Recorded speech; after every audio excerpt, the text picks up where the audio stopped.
Okay, here we go again. Let me get this thing aimed in the right spot. The glare from the sun might ruin this video. We're going to see. It's kind of dark down there.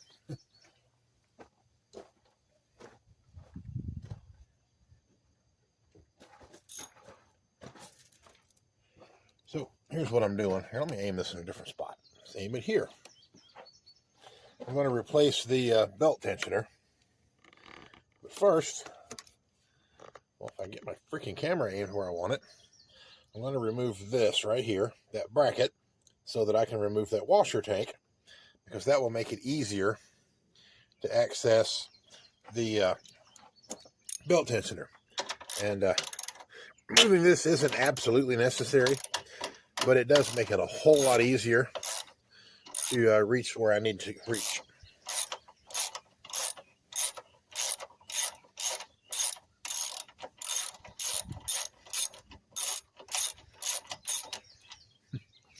Here's something I really like about this car. Let me show you. Right up there, lots of space to put bolts. Okay, let's go back down here again.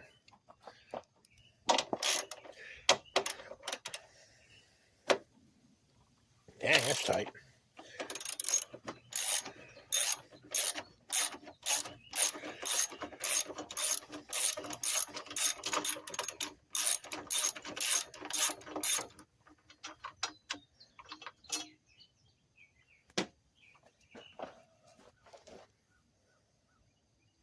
Okay, let's move the camera up here.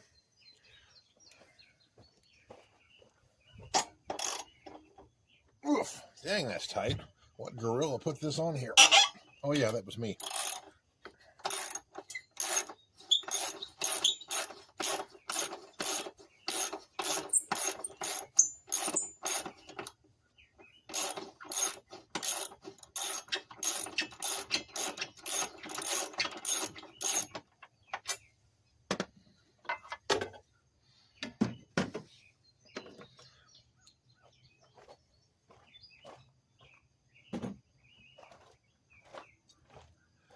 All right, so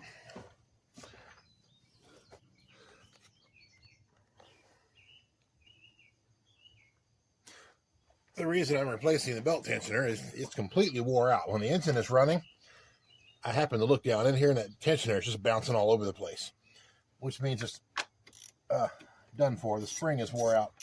So I ordered a new one from Rock Auto, and it came with a belt. Oops, I need a pair of pliers for that. I'll be right back.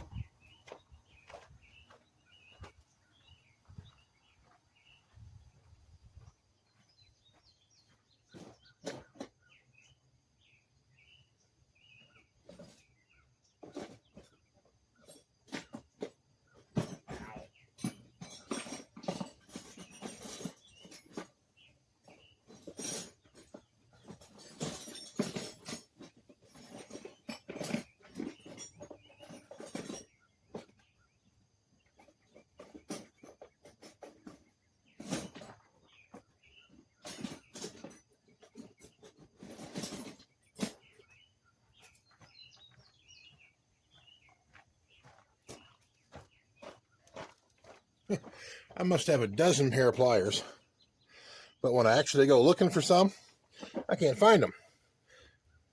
I need to move this clamp on this little hose right here. This runs from the radiator to the overflow tank. That allows removing the overflow tank. I'll just sit it over there. All right, now let's aim this sucker right down here. Let's see here. I'm going to turn on the light. I don't know if that helps any, but we're going to see. Right down here, this is the belt tensioner. That's supposed to be a 15 millimeter.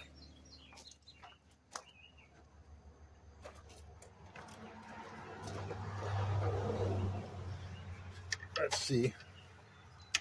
Yep, it is. Herg. Damn it. I hate it when I do that. I keep bumping this camera. I have got to get a different setup for the camera, because This is the thing I have. I'll show you in a minute the mount that I have for the camera.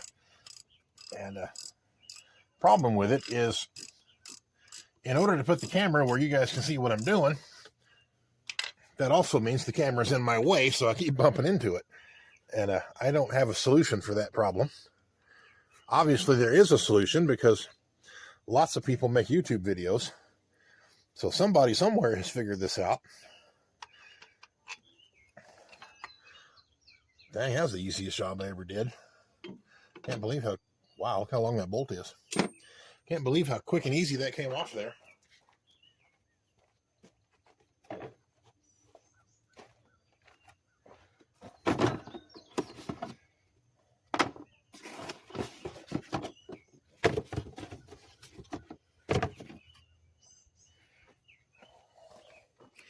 Here's the new one. Looks just like the old one, except not covered in grease. Let's see, which way does this thing go? Oh, well, obviously this way, because this pin has to go in a hole somewhere.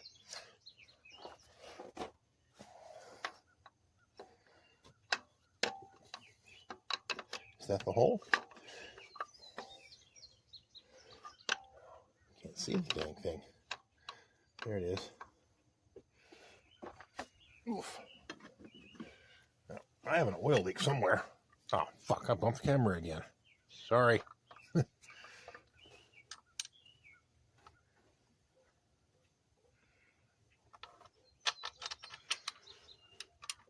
You guys probably can't see much anyway. I want to get the bolt started first. And then locate that stupid pin. I think that might be easier. Well, it sure came off easy. Doesn't want to go back. Part of the problem is the camera is right where I would be standing if I were doing this job without filming it. That complicates things. Oh, here we go. I think I got the bolt started. Yep, I did. All right, now.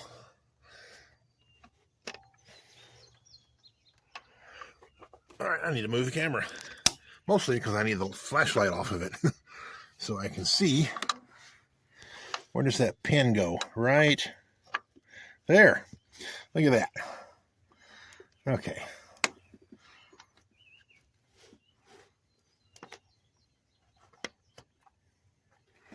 That was easy.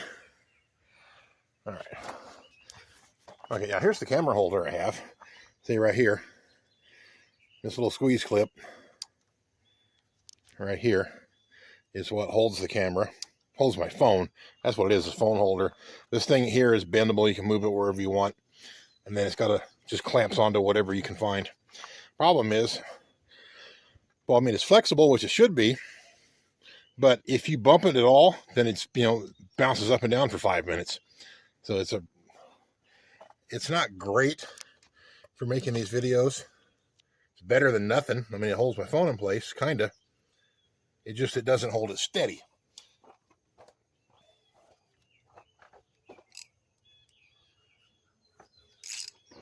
All right. Let me tighten down this bolt. I forgot to look up torque specs. I'll have to do that later. I've got a torque wrench.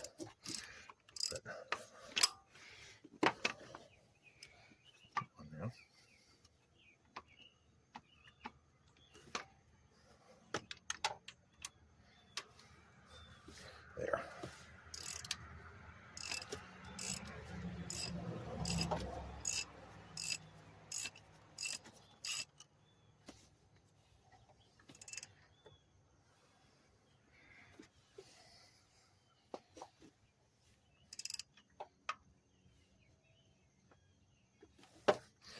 Okay, so that part's done.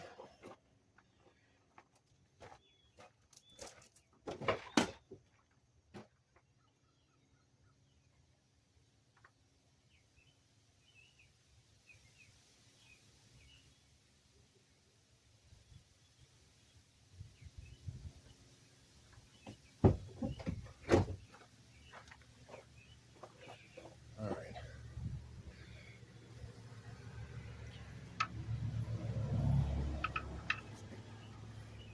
where's the... Oh, right there is the hole. Come on, get in there.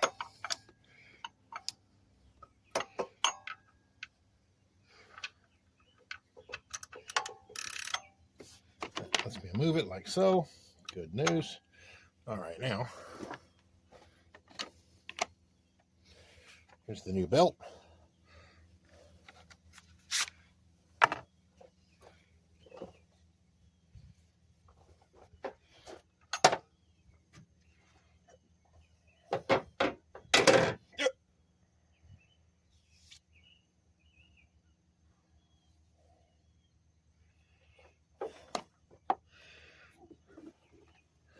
This new belt has been folded up too long. It doesn't want to straighten out. All right, now. And I get this around all the pulleys.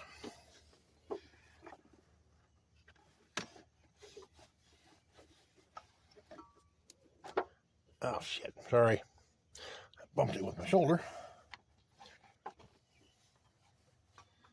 This has to go way down there, around that one, like so, up to the alternator.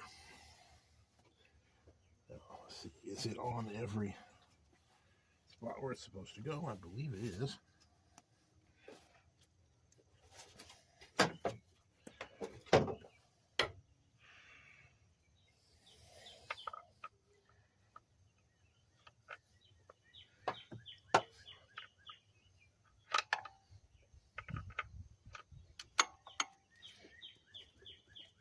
On you go, on you go. There we are. Now, let's have a look here. Looks like it is on straight. All right. I want to go start the engine before I put all this back together.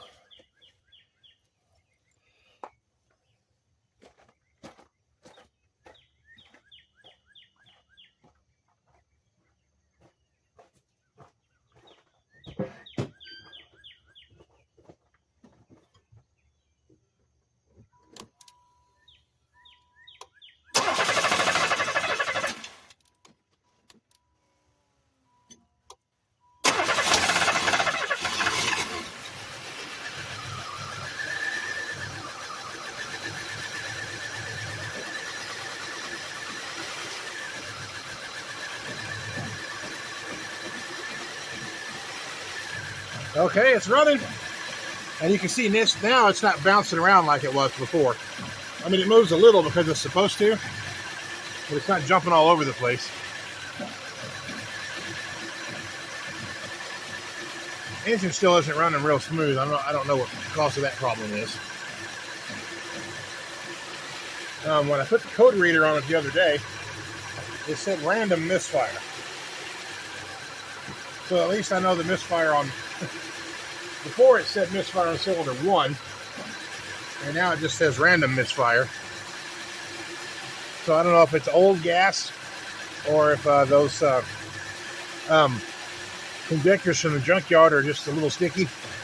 Maybe I need to run some injector cleaner through them and just go drive this car for a while. That's what I'm going to try. Anyway, let me go turn the engine off, and then I'm going to put this all back together.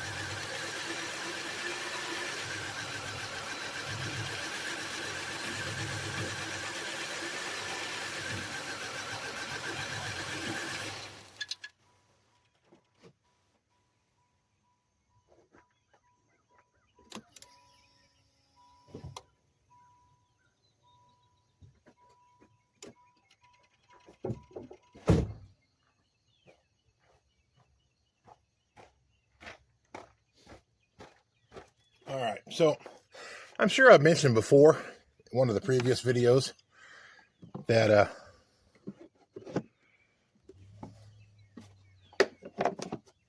none of my code readers work on this car. A friend of mine has a code reader that works, so whenever I see him next, we'll put the code reader on it again and see what it tells me.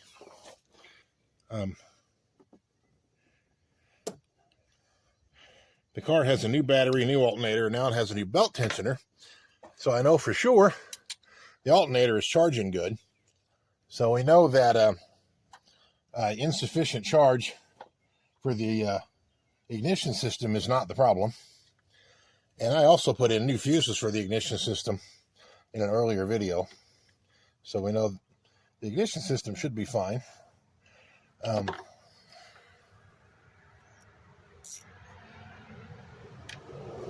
And we know for certain now that before I had a bad injector because it had a persistent misfire on one, and replacing all the injectors cured that problem. Now it says it's a random misfire, which just makes me think I've probably got a clogged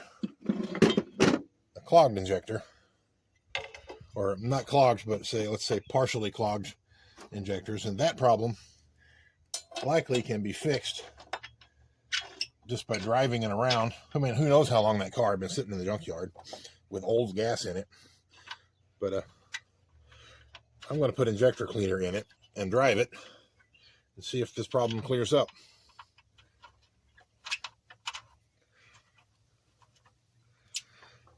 And where did I put my 13? That's a 10. That's a 15. Here we go. I thought I lost my ratchet. Like I was losing it. Okay.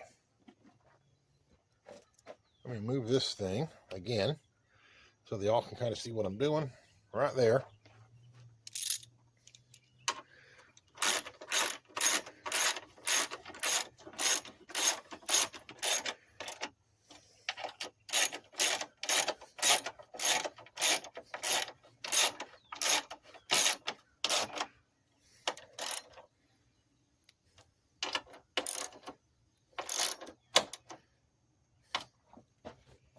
Now we'll move it up here to the other end, right there.